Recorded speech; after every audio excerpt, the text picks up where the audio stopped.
8:01 now, and a terrifying night on a busy downtown Toronto street. A gunman opened fire, killing 2 people. 12 others were injured. Kamil Karamali is live at the scene this morning, and he joins us now with more. So, Kamil, do we know what the motive may have been, or what can you tell us about what happened there?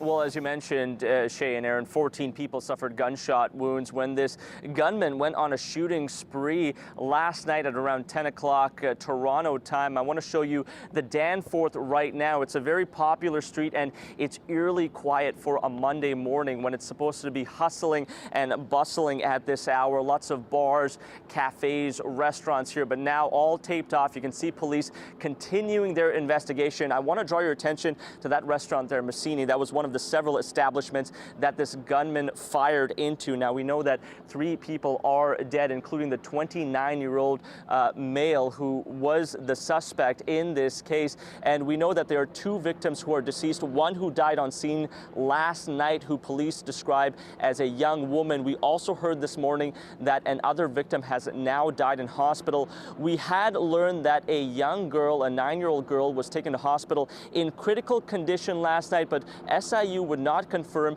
if that is the second person who has now deceased. And police held a very brief press conference last night while witnesses were still distraught over what they saw.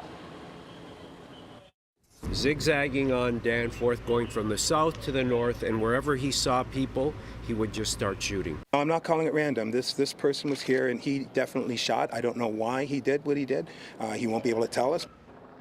Now, as you saw there, no motive quite yet, but they are trying to answer the questions that many people are asking as we speak. Why was this gunman out here? What was his reasoning for apparently just randomly firing along this very busy stretch of Toronto? Right now, the police chief has said he's not closing any doors, any possibilities as of yet. One reporter even asked, could this be considered terrorism? And the police chief said, not quite yet. As for what we know about this suspect, Aaron and Shay, is that we know, once again, 29-year-old male, now deceased, making the investigation much more difficult for police.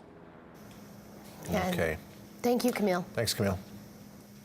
Here at home, a man is dead and a woman is clinging to life after a crash in East Edmonton involving a stolen motor.